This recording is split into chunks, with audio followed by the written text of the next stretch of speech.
Hey guys, my name is Attorney Walter Knott, Disability Resolution PA. I'm hoping you guys can hear me okay. We are live now, and I know most of you are going to be asleep. I'm sorry for not doing videos of the past 2 days.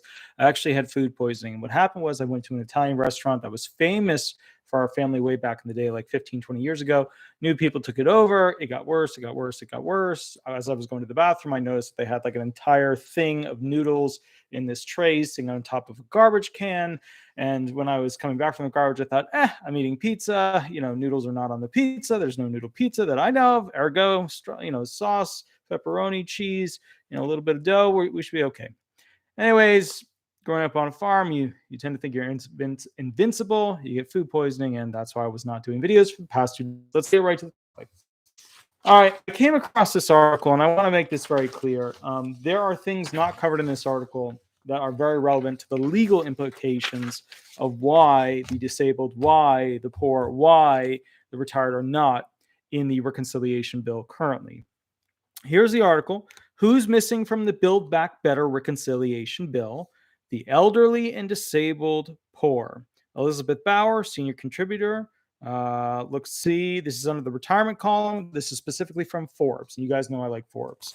So cool. Let's get to it. Let's read a little bit and then I'll add my information. Wow, there's 63 people in here already.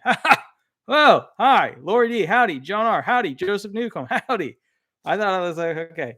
All right, here we go, guys. So let's go through this real quick to have a better understanding. In recent articles, I've lamented poorly designed components of the reconciliation bill, from a poorly designed free childcare program to a family leave plan that's designed to be free rather than funded by the workers who benefit, to a Medicare drug benefit that's planned to be implemented at the same time as Part A Medicare is facing insolvency, to a mandate that employers provide retirement plan access that leaves virtually all the specifics up to the bureaucrats' agency. And this just scratches at the surface of the expensive programs on tap if the bill is passed as currently drafted.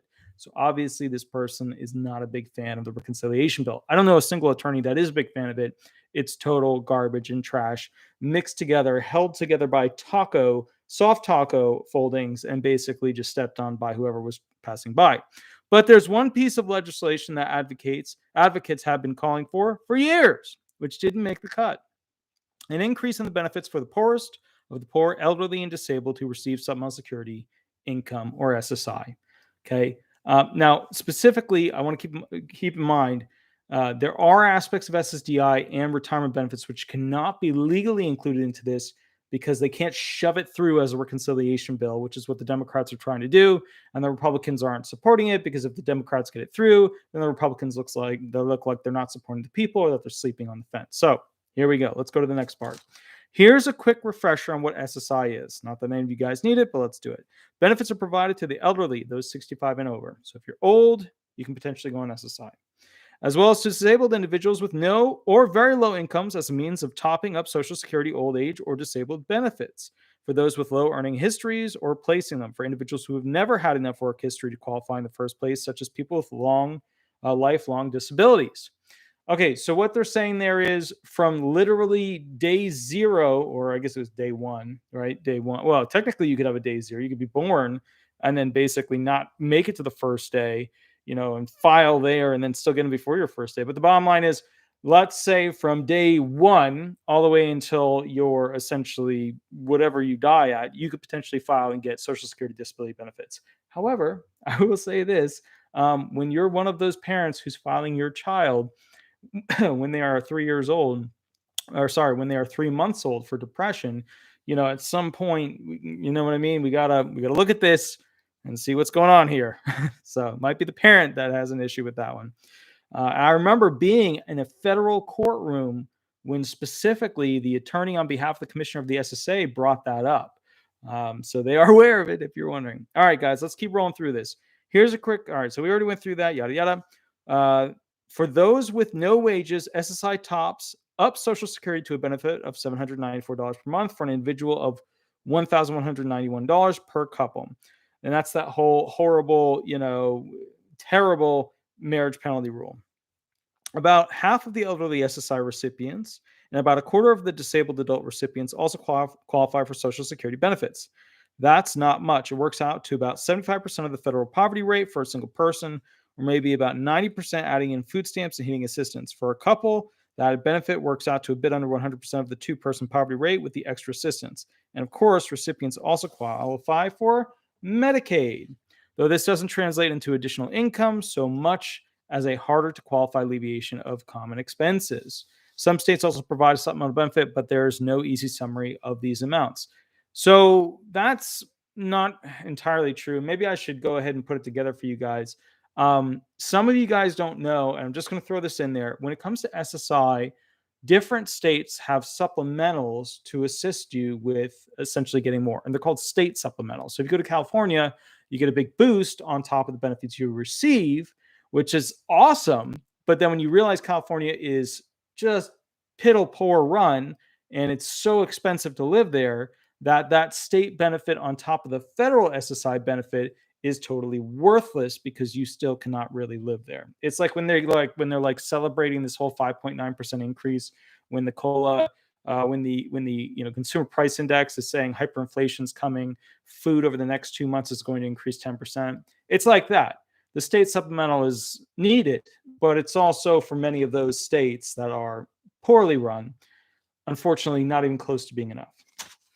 I literally get clients who call me and say, I got to move out of California. I got to move out of New York. Now, I'm not saying blue states are bad. Those two in particular are horrifically run.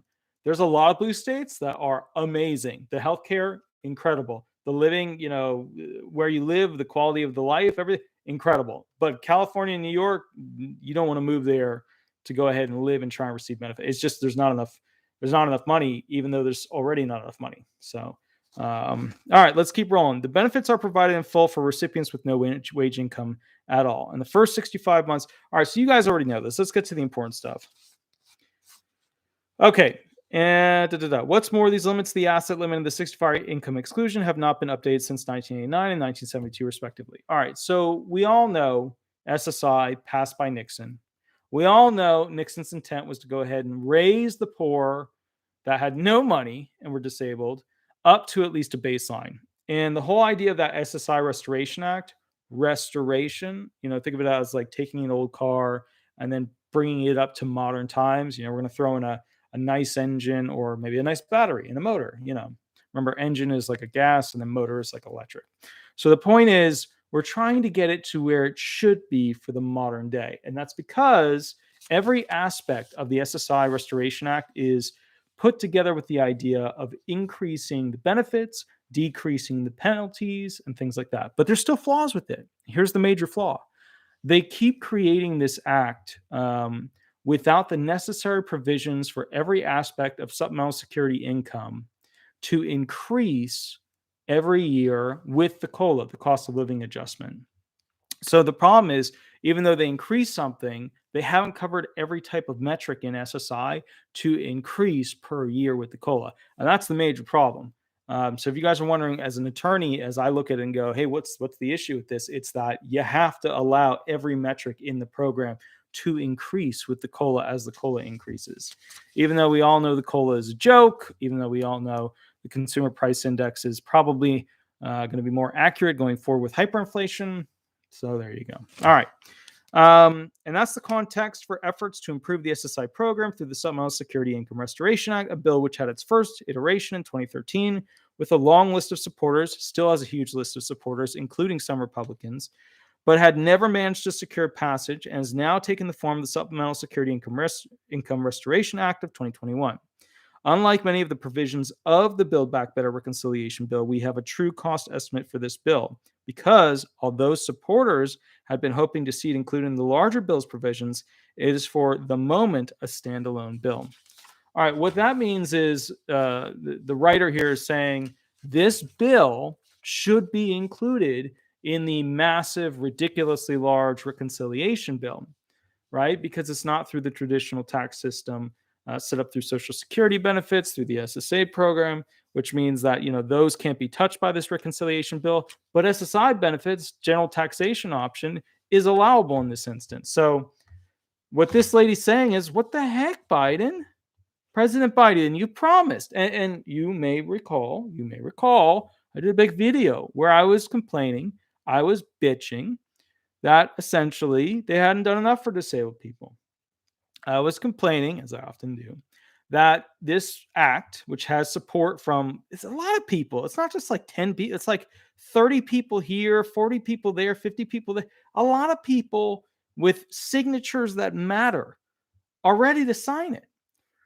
President Biden made one of his largest campaign promises for the disabled, SSI, SSDI, DAC, spousal type disability benefits, etc., auxiliary type child disability benefits, etc. He made a massive, huge promise as the president. And what did he do? He's got a golden opportunity right here. Assimilate it into it. Let me explain to you what bad politicians are. They're politicians who either F people over, that's one, or two, they miss massive opportunities. He is doing 2 for 1. It's 2 for. He got them, both of them. And here's why. If he passes the SSI Restoration Act, that's 8 million votes in your pocket of all the SSI people, boosting them, right, to 1073 per month as your baseline. As your baseline. You got a lot of people out there getting 586 per month. You got a lot of people, and a lot less people getting 794 a month. You got a lot of people getting $300 and change per month from SSI. So the problem is, oh, good Cheyenne's in here. Howdy, howdy. So the problem is, the bottom line, his major campaign promise was for the disabled, the retired, and those who are going to care for them. He actually had a system set up to pay for family members to help take care of the disabled. None of this is happening. None of it. And I know what you're going to say. It's so early in his presidency. Yeah, but when it's one of your major campaign promises, like you got to keep that choo-choo train going. You got to keep pushing the envelope forward. You got to get that through the committees. Like that's your job, you know? Like if I ever ran for like a political office, which I probably will never do because I'm not insane, I would say this, whatever I promise better be done within the first 3 months, or at least through the base committee that has to start with. Okay. And what do I mean by that? If I'm running, I know you guys are thinking 3 months, that's not a lot of time. 3 months is, if I'm running, right? And I get into a role like president of the United States, that means I have massive power. That means if I tell all the politicians, the Senate and the House, I want this, and the Senate and the House are with my party, whatever it is, the Constitution Party, the Get Her Done Party, whatever, they're going to work real hard on what I want because they want to get through things that make me look good and make them look good. Right? Right? Because if I had majority, hey, the pen swipes. There you go. All right, so let's go through this again real quick. This legislation would increase the benefits provided in SSI and the numbers of individuals eligible for them in a number of ways. The most substantial part of the bill would increase the basic benefit amount up to 100% of the single person poverty rate and provide that benefit on a per person basis. That is, doubled for eligible couples at a cost of $350 billion for 10 years. This is a true cost without any tricks or phase-ins or phase-outs or any being used for many of the reconciliation bill provisions. In addition, the bill, all right, so let me just summarize real quick right there. What she's saying in this article, which is absolutely incredible, is this. And this is important. She is saying that we know financially how much it's going to cost. How much it's going to cost for the next 10 years to do this. Rarely will you see a bill come down the line where we've got a definitive static figure. And we know it. You know why we know it? Because we've been paying people on SSI since the 1970s. We know exactly how much it's going to cost for the administration to administer it. We know exactly how much it's going to cost likely to go forward based on how many people are going to get on the program. They have all the statistics for this thing figured out ahead of time. You don't think I sit back and look how many of my claims get passed, not passed? There's a consistent, percentage that get passed. I know that. I know how the game works. All right, we'll continue. Hidden in the reconciliation bill, a retirement plan mandate that will take most people by surprise. The 7 ways the new tax bill could impact retirement planning. Here's how old school. All right, this might be something else. All right, let's see. Okay, no, it's okay. Here's how old school investing may just protect your retirement. They plan to increase the general income exclusion from $20 to $128 per month, and the earned income exclusion from $65 to $416 per month, and further increase these limits annually based on the CPI at a cost of 60 billion over 10 years. That's because they're using a different metric for the cost of living adjustment, which is basically the elderly metric as opposed to the urban metric. And why they use the urban metric, I don't know. I don't know.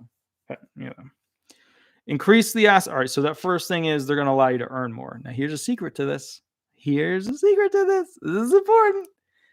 And you probably didn't think about this. This $65 increase to $416 that you can like earn per month. If you're smart, what you're hearing is, wait a minute.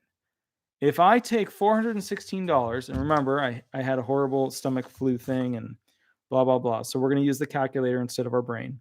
So if I take $416, right, and I multiply that by 12, that gives me $4,992. $4,992 is like 3/4 of coverage, which means if you go on SSI under this SSI Restoration Act, you're legally allowed to work and earn 3/4 of coverage worth per year. So depending on how many quarters of coverage you need, you could upgrade yourself over a year, 2 years, 3 years to literally swapping SSI to go on to SSDI, get the financial boost and Medicare rest of your life. That's a little secret of this program that people don't talk about. All right, next thing, increase the asset limit of $10,000 per individual, double for couples, likewise increasing with inflation at a 10-year cost of $8 billion. So yeah, the whole thing here is that $2,000 is the current restriction as to what you can have in the bank. $2,000 will not buy you a cheap car anymore. That actually is useful unless you get a really, really good deal from a family friend. It will not buy you the basics you need for most housing. Most people want first month's rent, last month's rent, and deposits. So you're probably going to need like 3 months just to make it happen. Oh, another thing I want to share with you guys. If you are looking for Section 8 housing, if you are looking for ways to basically find a new place to go live in, Section 8 reaches out to the people who usually buy these different apartments or own corporations under them that buy these different apartments, these different houses, these different buildings, and they're called realtors. So the smartest thing you can do if you want to go rent a new place is you apply for Section 8 as you would, but you also call up all the local realtors because they're the ones who get all the best deals on buying the little properties. They fix them up and they rent them out and they got an easy life then. So if you call them, you can get to them before the whole Section 8 thing occurs and work out a deal if that's within your payment schedule, if that's within your options. And a lot of them set them up for that, so they're more than willing to expedite it to put you down and get you rolling however they can. So that's another thing that you should look into if you're looking for a place. All right, so local realtors, they're the ones who usually buy up those properties because they make a good amount of money. They make more than me. All right, eliminate the consideration of in-kind support such as food and housing in determining eligibility and benefits at a 10-year cost of $31 billion. So what's ironic about this is that there's a number. Over the next 10 years, the Social Security Administration basically says there's $31 billion, right? There's $31 billion that are essentially being paid by people helping SSI recipients.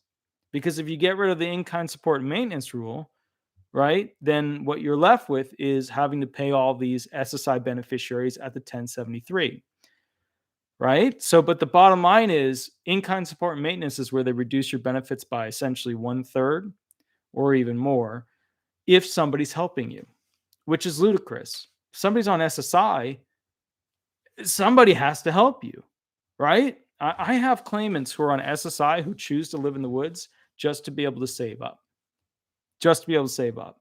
I also have claimants that live in the woods because they got their funds and then they started a drug, creation little platform in the woods. But look, you know what I mean? Those are far fewer. That stuff's always going to be there. So the point of this whole get rid of the in-kind support and maintenance rule is that we know for 10 years, $31 billion is what they're expecting people to be helping these SSI recipients with, which is sad because at the end of the day, the big problem is if these people are helping the SSI recipients and the SSA is required by law to reduce their SSI benefits, then what you're doing is you're putting the burden on people who are helping SSI people. Now, let me explain to you this. Okay. Does the rule make sense where we should reduce SSI benefits for those people who are needing them because somebody else is helping them? No, that rule doesn't make sense. It doesn't make sense at all. We would want other people to help them and to give them their maximum benefits. That way they have the most chance of succeeding at being alive and blah, blah, blah. But that's not how it works. The way it works is if somebody helps you, they take your 794 and reduce it down to 500 and change. And then how are you going to rent anything? Then you live in a slavery, SSI lifestyle cycle where you can never move out of, move into anything because you never have enough. Not that 794 is really enough. All right, exempt qualified retired savings from being counted as income. Let me go through that again.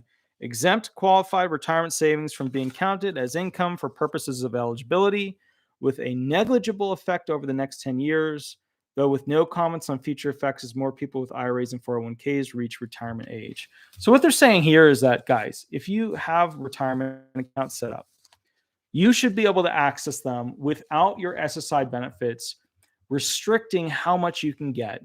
Because if you get too much, they might remove or reduce your SSI benefits. Once again, why the hell would the rule be written this way? Is the government really going to save that much money? It's like at every turn, SSI was created and then manipulated with each new president how to F over the little people. And it's weird. It's weird, you know? Let me tell you something. I had a conversation with an amazing historian, a Mason at My Blue Lodge, a worshipful master. Now he's a past worshipful master. That means he reached like the highest level at that Blue Lodge. Okay. I've never gone through that stuff because I just never had time. But, that was my blue. That's why I was raised to be a master Mason. And, I got into an argument with him. And as you guys know, I have no issues with arguing with people about this stuff. So the bottom line is this. As we went through this whole discovery, I was saying, look, I think, Biden's having a tough time with the economy. I think, the past president was much better for an economic preference. Can the Republicans be convinced to support the SSI and SSDI and retired? And then he put out a meme that said, there's no group, no country that can survive, with a bunch of, people feeding off of them constantly. And I thought about that. And what I realized was that therein lies a problem. There is a large percentage of Republicans, and I'm not getting on Republicans here. God knows I love Republicans. And I don't dislike, I love Democrats as well. I tend to vote for whoever the hell is going to increase the freedoms and the rights of the people, decrease the penalties that they get, etc. So here's the bottom line. There is an inherent problem in the Republican Party where Republicans think that they're never going to get disabled. They're never going to be in a car accident, a heavy machine accident, get some sort of viral, bacterial, fungal, whatever problem, some sort of blood issue, some sort of neurological. They're never going to be like that, right? There's some sort of thing going on there where everybody on disability, whether it's SSI or SSDI, is milking the system. And I don't get it. That's like saying, I never believe I will ever get into an accident. That's like saying, I never believe I will ever get injured. I will never be in a situation where I'm suffering, right? And need the help. But then at the same time, those particular individuals, remember, I'm not beating up on Republicans. I probably have just as many, maybe more Republican friends than I do. Well, no, actually, most of my friends are Democrat, but like 40% are Republican. But the bottom line is, at the same time, those individuals will then at the same time buy special insurance to cover them, whether it's financial or short-term disability insurance or whatever, buy special insurance to cover them in case poo hits the fan.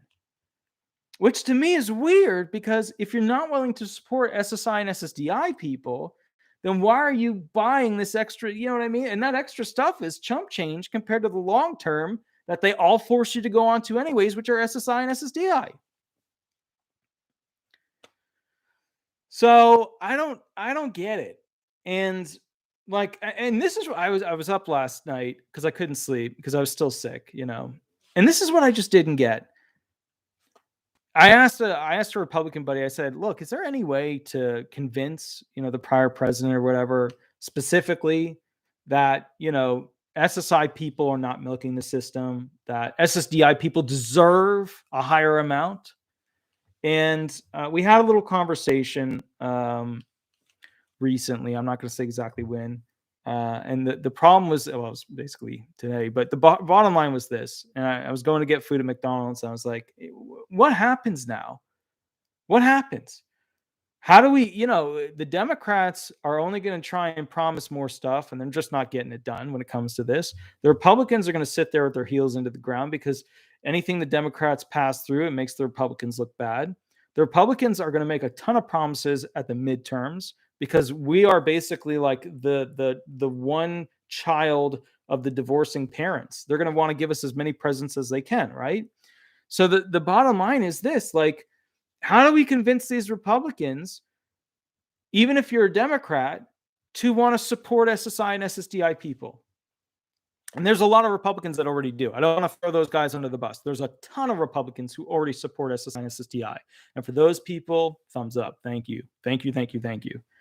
But for the other guys that are like, oh, they're just milking the system, they're just taking from these people, I sit back and I say to myself, okay, first of all, Republicans, you tend to be financially smart, right? You tend to be the group that's like, I'm going to invest into this stock, or I'm going to invest into this generator, or I'm going to invest into this whatever, or I'm going to invest into this land, this rental, this house, this whatever. They tend to be pretty on top of that stuff. And I'm very open with you guys. I represent a lot of people. The SSDI people have more Republicans in it. The SSI people have more Democrats in it. It's just the way it is. And I know because I ask people what their feelings are on stuff because I'm curious. I got a lot of people on SSI that have taught me life lessons that I never would have figured out. Some of my best life lessons have come from cab drivers that were taking me someplace that just, they got it. They knew it. So I guess what I'm trying to say here is if you guys can figure out what is the situation here, what is the so I see, yeah, some people are disagreeing with me. They say no, no, no. Well, I guess whatever. Oh no, don't eat it. Yeah, no, I eat a McDonald's because it is what it is. I need quick food. So the bottom line is this: I don't know how to convince wealthy people, which are our politicians across the board. Wealthy people tend to have this, and I'm not wealthy by any stretch. I bought my dream property. The roof was falling in. There were a bunch of problems. Every toilet had to be replaced with the seals and all that stuff. So the point is this: how do you convince wealthy people to support those who either chose not to spend their life working at a capacity that is beyond the normative standard of what a human should be doing? How do we get the wealthy people to support the idea that it's all one nation? If you go back in time to the early wars, Americans supported Americans because Americans were going against, foreign nations that were trying to push control on them, whether it was the British or then at some point the French or whatever. The point is, Americans supported Americans. We don't have that anymore. I don't know. Can anybody tell me in the comments when that stopped? Are there any historians that can tell me specifically when Americans stopped supporting Americans? Was it during the 80s when the American dream vastly changed into this ridiculous golden drop of something that's not able to be gotten? Was it way before that in the 1920s when there was, mass wealth of only a very small few that were just, doing whatever they could to have fun and not caring about people? I guess what I don't understand is if wealthy people understand the value of their work and their profit and creating more profit, then don't they understand that the people who make the things that make this country great are needed? And this is important, are needed as financial workforce, right? They create work product. And if we don't have enough kids, if we don't have enough future Americans, we don't have enough work product, then as a nation, we can't essentially create enough domestic product that's either in the raw form or the pre-finished form or the finished form to either send overseas or have people buy here. I mean, doesn't it make sense to support, like, doesn't a Medicare for, pretty much everybody kind of make sense to have healthy people, healthy Americans? Doesn't that make sense? Even if we don't do it completely, 100%, even if we building blocks to get there, doesn't it make sense to help the American people? To me, it just, I don't know. It just makes sense. And that's the thing. I don't, maybe you guys, and you guys, I get a lot of great ideas through you guys, especially you guys some of you will come at me viciously. You'll send me a 5-page email. I'll sit there reading it in the tub, upset with how you could say such mean things. And then I'll be like, damn it, this person's right about these 3 things.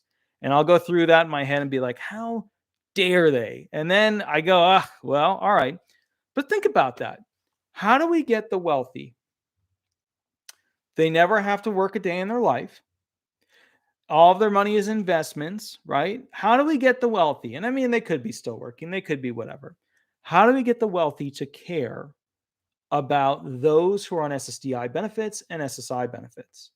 To me, it makes sense because if they're buying, like, replace your income if you get injured, we'll sell you insurance that replaces some income per month for so many months if you get hurt. We'll sell you short-term disability insurance. We will da da da da da. So I guess the bottom line, I'm reading what Cheyenne put. It happened a lot of my messages to him. Yeah, you were kind of beating me up the other day, and I didn't overreact, and you thanked me for not overreacting, which I appreciated. Yeah, so Cheyenne was right. When we do the live thing with, like, picking names for stuff or logos, we have to put up a poll in the future. I did a poll through the chat session. Apparently that was archaic. I'm quoting words that I had in my head, not that words that she said, and just terrible. Apparently you can create a poll in, like, the website thing on the, like, community forum or whatever. I didn't know that. I didn't know how that worked. So we're going to do that in the future because she's right. That's good. All right. So anyway, guys, I think we need to figure out how to sell to wealthy people. Essentially, community tab, how to go ahead and invest into the American people. I think, look, I don't think any of you would disagree that President Biden's plan to do a whole bunch of new roads and highways and tax the hell out of everybody for them is probably the most backward, stupid, moronic thing you could ever imagine. And they're doing it. They're so for it. Which, God bless them. There are generals that say lead, lead, lead, and when in doubt, lead. And they're leading us in the wrong direction. God, they march to that drum. With that said, if you guys would be so kind as to think about how we can convince wealthy people to support the American people. I think that there's a silver lining. We haven't figured out what it is yet. A lot of wealthy people look at the disabled as inherently useless people.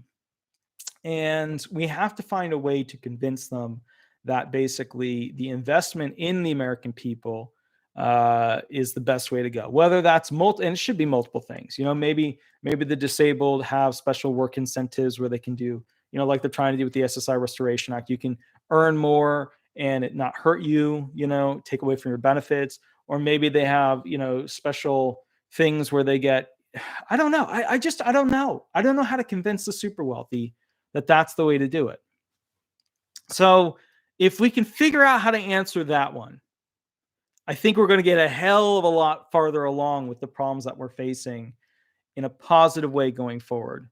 So if you guys could work with me on that one, I'd appreciate it, because frankly, I haven't slept for a couple of days because of the food poisoning. I don't know what the solution is. Usually I'll come up with something that'll at least get us somewhere, and then you guys will send me some good emails, some hate emails. The death threat person who said he was going to poison me through fast food, I appreciate you. I love you. You're a doll. You're a beautiful, wonderful person. You sounded gruff in your writing. Your spelling was terrible. I love you. I really do. All right. Let's finish this thing up and let's be all done with this. All right. So thank you for the get well. Bottom line here is this. All right, here we go. For some advocates, even this bill doesn't go far enough. Senator Bernie Sanders has proposed an increase not only to 100% of the poverty rate, but up to 125%. Let me see. I'm getting a quick text from Cheyenne. Let me see what this says real quick. Also, I want to thank everybody for being, she says, I need to acknowledge the over 400 viewers. Thank you. There's 411 viewers right now. That's crazy. That's really, really good. Viewers, and give a refresh statement of who you are and why you are doing this. Oh, if you guys don't know who I am, I'm attorney Walter Knott, disability attorney. I've been working with the disabled for like 15 years now through my firm, a couple of other firms, and then a little bit before that. We're starting a group that's basically going to be a nonprofit. The entire purpose of it is to show people who to vote for, of the senators and the House reps, to go ahead and just push forward the agenda of increasing benefits for the disabled. That's the entire point and purpose of that nonprofit. So there'll be more on that later. But all right, let's keep rolling. And Cheyenne, if you want to put something in there about that, I would appreciate it, because I just want to finish this article. The Center for Budget and Policy Priorities has called for Social Security to be treated as earned income, so that each dollar of Social Security decreases SSI by only 50 cents. This group has also called for immigrants to be eligible for SSI without needing to become U.S. citizens, and for SSI to be provided to U.S. territories on the same basis as the 50 states. So what do you guys think about this whole immigrant thing? At first, I'm like, what the hell? Why are immigrants getting all this SSI money? They should be able to tap that. But then at the same time, my brain goes, they're letting them in left and right. How are they going to live? Right? They're going to let them in, and then they're going to be stealing. Right? That was the argument I made to the Mason. I was like, well, if you don't want to support them and they can't work, then they're going to be stealing from your house because they need to eat. So I don't know where you guys stand on that, but we should do a video where we talk about the implications of essentially the immigrants, the mass amount of immigrants that are coming in, the new record numbers of arrests at the border that have never been seen before. I mean, these aren't Trump numbers, these aren't Obama numbers, these aren't any of the Bush numbers or Clinton numbers. These are Biden numbers, and Biden numbers are as high as the mountains go in the United States. They are truly, truly epic. So kind of the bottom line is, where do you guys think we should be with this, with the whole immigrant situation? If we don't pay for them to be able to live, they're going to be doing crime, to steal, etc. If we do pay for them to live, then it's going to put a huge burden, a new huge burden on the SSI program, which is going to cost us even more to push through new benefits for the SSI Restoration Act. So I don't know. Where do you guys stand on that? All right, so let's see. So why didn't the SSI make the cut when the Democrats compiled their list of programs for the American Family Plan? Do some of these changes go too far? Increase benefits too much? Did they want to avoid opening up a can of worms with respect to larger plan design issues with the system? For example, concerns that the children's benefits have become an alternative welfare system, providing benefits for children equal to those for adults, even with mild conditions such as ADHD. That means no one wants to touch the system. That's not an accurate statement. I'm going to go after that statement a little bit. And Chevis, help me out with the last name. Thank you so much for donating the $5. I really, really, really super appreciate it. A lot of the donations go to feeding my dog's treats. As you guys know, I'm in New Jersey right now. There's no backdrop like there normally is that says disability resolution or spaceconstitution.org. So I really appreciate that, because normally the dogs would be running around, but my dogs are with my mom and my sister in Fort Lauderdale right now. So I just want to let you know, thank you so much for that, because when I see them again, I'm going to bring lots of treat bags. And that's basically one of the things I use to go ahead and fund them. So I absolutely love it. And they love it too. So thank you. So real quick, I disagree with this statement here. Let's go through this real quick, and then I'm going to get off this article. Did they want to avoid opening up a can of worms with respect to larger plan design issues with the system? For example, concerns that the children benefits have become an alternative welfare system, providing benefits for children equal to those for adults, even with mild conditions such as ADHD. That means no one wants to touch the system. I disagree. First of all, ADHD is not a mild symptom in some people. Some people it's extreme and severe. I had a lot of issues with ADHD that never went diagnosed as I was growing up, because bottom line was there was a stigma and it just wasn't part of the equation. But there are a lot of kids that cannot focus at all, literally cannot focus at all. They can't tie their shoes. They can't, put a belt on. They can't zipper up a zipper. They can't do any of those things. Anytime you try to approach them with some sort of logical, hierarchical system of steps to follow, they can't do it. So I disagree. ADHD is not a mild condition. They still, in most options under the SSI program, have to go into and equal the severity standard required by not only SSDI benefits, but also SSI. There is an AUX system for benefits, but that's a totally different system. And I just totally disagree with that mild conditions. I have kids that get denied for ADHD. I have kids that get approved for ADHD. There's a severity standard. They got to meet it. Or does an enhancement of SSI benefits simply fail to meet the Democrats' objective of making voters happy with broad outlays of cash benefiting the middle class as well as the poor? Look, guys, we all know something's going on with the current administration. We all know the amount of immigrants coming into this country. This is voter farming. So what's weird for me is that if we admit it, right, that a mass amount of immigrants are coming into this country, it's part of a vote farming tendency. Why wouldn't they include this SSI Restoration Act into their bill? Then they'll include something for, immigrants that aren't even Americans, and then they'll super fund the immigrants so that they can spend forever figuring out, how to get through the system to become Americans, right? I mean, why wouldn't the Democrats do that? That to me makes sense under what I'm currently seeing from all the other articles. Alvin McClendon, thank you so much. I really appreciate it. Donated $5, and that's amazing. And had a cool little thingy there, little boss yada yada. I love it. Awesome. Very, very cool. So anyways, guys, that's pretty much most of the article. There's a little bit more to it, but the bottom line is this. The SSI Restoration Act was one of the main promises set out by President Biden before becoming president. I know I made a video on it, had over like 400,000 views to it. And the problem that we're seeing here is that SSI people are looked upon by certain groups as those who are not capable of adding to the bottom line of America. But I just want to point out something. In every system, in every corporation, in every government, in every society, in every town, there are going to be disabled people who cannot work. I'm not saying poor people who just don't want to work. I'm saying people who are disabled who can either only work a little bit or can't work at all. So how do we change the perception of how disabled people are viewed? How do we change the perception of the wealthy as to why they would be willing to go ahead and support the disabled as opposed to looking at them as a purely negative aspect on their sheet, their taxes, their whatever? The problem I see inherent with a lot of this stuff is essentially going forward. Yeah, these donations are also going to fund the making of these lives and videos and marketing, but a lot of it goes to feeding my dogs treats. And that's because my dogs are usually part of these videos. And, I feel like they deserve something special for being part of this video. They're working too, they come over here and they fall asleep in my arms and ignore what I'm saying, and that's important. So, but the bottom line is this, guys. I just want to thank you so much. I'm going to be doing 2 more videos after this because I missed yesterday's. I missed the day before that. I was sick. I hope all is well. I will catch you guys later. Have a wonderful night, and thank you to all the people who watched. 469 people currently, 250 thumbs up. Awesome. The big thing that always helps me, guys, if you want to, you don't have to by any stretch. The big thing that always helps me out a lot are the 5-star reviews. They help, me kind of basically go ahead and show people that I do a good job, even if it's just the videos or whatever. But the bottom line is, if you get a chance to leave me those 5-star reviews, they're in the bio area below.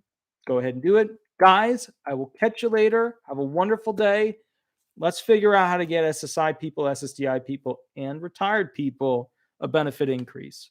I'm sick of seeing people literally on the street corner that are getting SSI. That's $300 and something a month. That makes no sense. Makes no sense. I'll catch you later. Have a wonderful day. Bye-bye, guys.